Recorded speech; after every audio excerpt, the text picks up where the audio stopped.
Okay, so hello guys. Good uh, evening.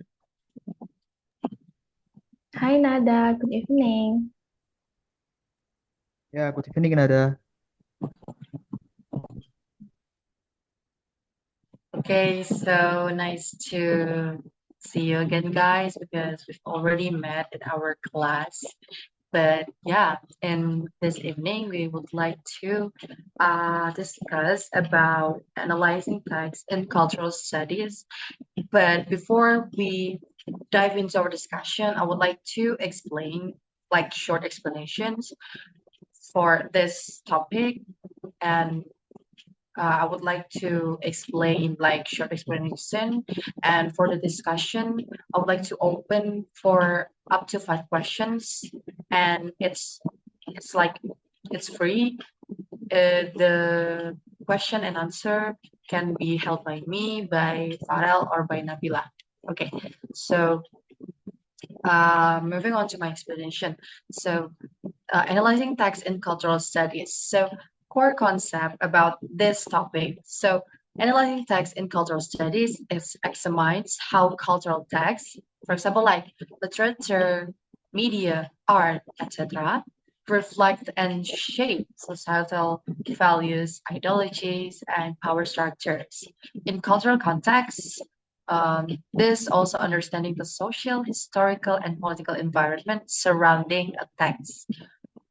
And in this, we consider about historical background and shifts in society. We analyzes class, gender, ethnicity, and identity dynamics. And of course, we also explores globalization and cultural exchange or hybridization.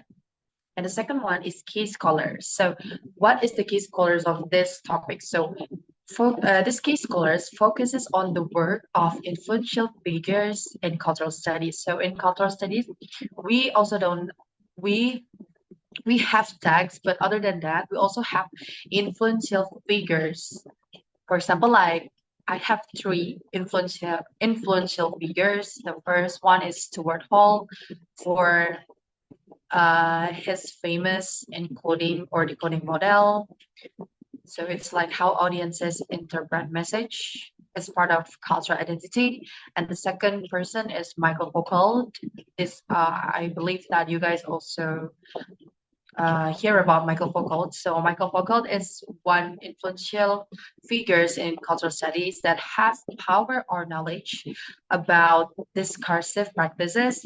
And the last person is Roland Barthes. So Roland Barthes mostly focused on mythologies, so how myths convey ideologies.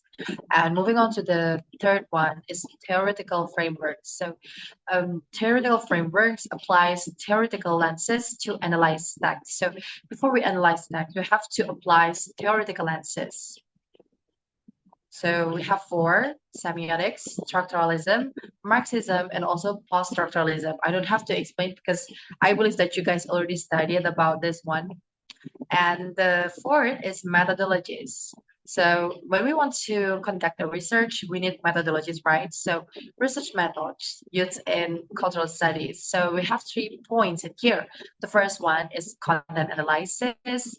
Content analysis is identifying themes in text. And the second one is discourse analysis. So we we just didn't like identify identifying themes in text, but we also analyzing language because language is part of it's part of our life, right? So we analyzing language, use, and power. And for the last point, for methodologies, we can use also ethnography, immersive study of cultures and also communities. And the fifth is text types. So if before I explained about methodologies, explained about theoretical framework, and moreover the cultural context, but in and then the fifth point, I will explain about text types. So, what kind of text that we can use for analyzing cultural text? So there are three kind of text. The first one is literature. So, for example, like we can use novels, poetry, or maybe literary word from music. It's still okay. And the second one is media text, for example, like film, television, or also digital content. And the last one is art and music. So we can use visual arts or culture expression. So whatever the text types, we also can identify based on the type of the text. And the sixth one, and this is will be the last one. So how the applications. So uh, how cultural studies is applied to various areas. So I have 3 points also in here. So applications is like identity of studies, heritage preservation, and also cultural industries. All right. So maybe that's a short explanation from me. I'm sorry if maybe I make my explanation in a fast way because I think there's so much material that I've read, but I believe that I've already summarized it for you guys. And then next, I will move on to the discussion. So before that, I mentioned for the discussion, I will open for 5 questions and 5 answers. So maybe any from of you guys to like uh, ask about something that relate with this topic or maybe something that out of the box. Yeah, thank you for the explanation. Ada very good explanation. Um, but still, I want to ask about the semiotics, the one that you explained about the signs and the symbols. So, uh, I'm confused about. Let me think of a common emoji like in the use of in the WhatsApp or in the other social media. What does it signify? And how might that meaning change across the different cultural contexts or maybe the generation also?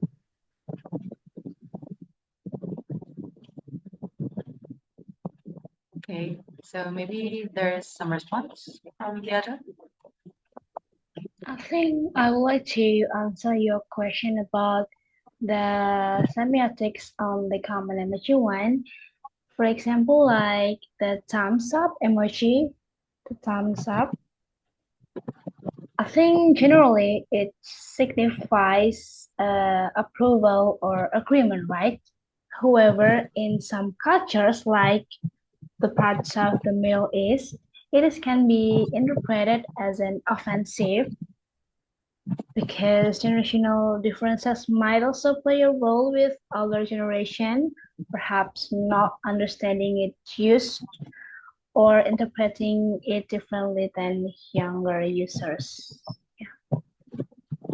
Okay, all right. So thank you for Nabila for answering our question. I think it's interesting if we use an example for nowadays activity. Okay, so maybe moving on to the next question. Is there someone want to ask about my explanation? I think I have a question in the part of Marxism or the class struggle one. I think the reality TV often portrays wealth and success as desirable goals. So, how might a Marxist perspective critique this representation, and what hidden messages might it be conveying about class relations? That is my question about racism. All right, all right. So maybe this question is more over like we discussed about the theory of Marxism that we can use for our research after we choose our topic. So, a Marxist critic would highlight how reality TV often glorifies wealth and promotes the idea that individual hard work is the key to success, obscuring systemic inequalities and the role of capitalism in creating those inequalities. So it can suggest that anyone can achieve wealth if they try hard enough, ignoring the structural barriers that many people face. So the hidden message might be that the current system is fair and just, and that failure is simply as a result of individual shortcomings. So I think that every people has their own interpreting, but in reality, TV is often glorified about well and promotes. It's part of human facts, and everyone has to accept that. Okay, so maybe because I'm already answering Nabila's question, maybe is there any question from the other? Yeah, sorry. Pardon me again. But I still have something that caught in my mind after hearing your explanation. And this one is about the ethnography that we use in the qualitative research, right? So imagine that you are doing an ethnography of a TikTok dance trend that viral not only in the social media but also in the other media like television. What would you want to observe, and what question would you or other researcher ask to the TikTok dancers to understand its cultural significances? How? Okay, thank you, Farrell. I think it's some interesting question because TikTok, it's like and nowadays popular and it's like today's phenomena.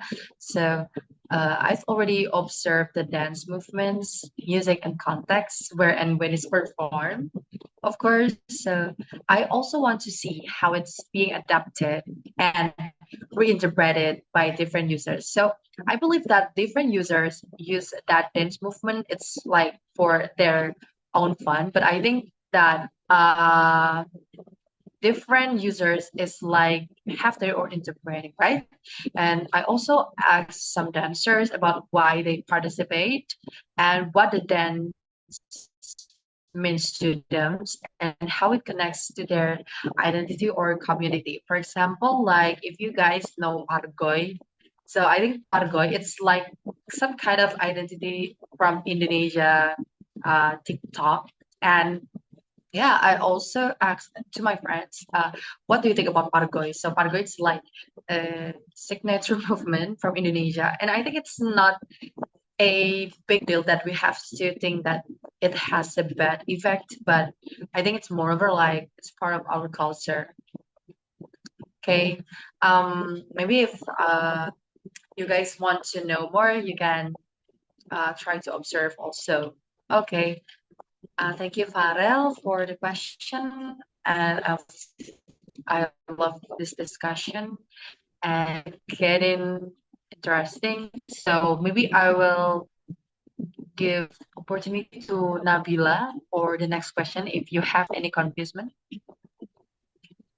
Yes, thank you for this opportunity, Nada. So I actually have a question for the post-structuralism or this deconstruction.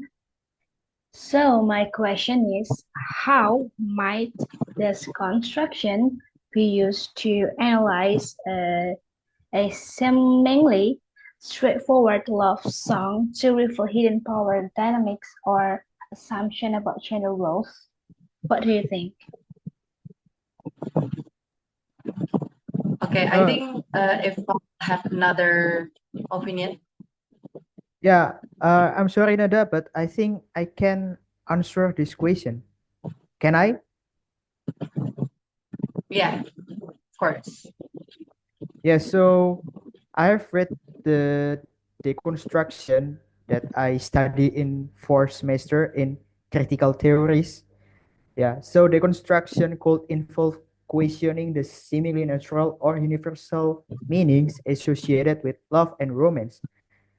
Just this, like for example, yeah, A love song might reinforce traditional gender roles by portraying the male as the active pursuer and the female as the passive object of desire. Deconstruction also would involve the highlighting highlighting these underlying assumptions and revealing how they contribute to a particular power dynamic. I think that's what I study in the fourth semester about the deconstruction. Okay, thank you so much, Farrell, for the answer. I think you are so good at reading because I think I've already forgot about that because, yeah, I don't know about this contraction like in a lot of contexts. Okay, so I think we already have four questions, and me, the next question will be the last, and maybe if is there someone want to ask furthermore about my explanation? I will try to answer that. Okay, I have another question. Actually, the last question. But before that, I want to say thank you for Farrell because your answer for my last question was a good answer. And I have my last question about media representation. So my question is, how do media representation of subcultures, for example, like goth, punks, or gamers, often reinforce stereotypes, and what impact can this have on the members of the subcultures? What do you think, Nada? Okay, thank you for the question, Nabila. I think it's interesting because as humanities student, subcultures like gods, punks, and gamers is quite famous in our era. So, responding to your question, I think media representations often simplify and exaggerate the characteristic of subcultures. So it's like focusing on the most visible or extreme elements. So for example, like you can see like gods, punks, gamers. I think they have their own style, their own uniqueness, and so the uniqueness it's part of their visible and extreme elements, right? So also this can lead to the reinforcement of stereotypes and create a distorted image of the subculture. This also can impact members by making them feel misunderstood or misrepresented, and it can also lead to discrimination or prejudice. I think this issue is we have to pay attention more to this issue about like discrimination or prejudice because I think everyone have their own right to express themselves. Yeah, for example, like in this kind of subcultures, and I don't think they have to be discriminate uh or like we don't have to judge them. Okay, so reflecting to our discussions, I think our discussion today it's like far from expectation. I think it's more better from expectations. Maybe for closing, do you guys have another question or it's enough? Yeah, I think it's enough, Nada. Yeah, Oh, well, very good explanation from you two guys. It's clear from me. okay, I think due to our discussions that we have five questions, and I think we have lots of things to to learn again to in the next discussion. Maybe for this also, I want to close this discussion. I would like you guys to have a good night and good company to guys to tomorrow and see you guys in another class. Thank you See guys. you. Thank you.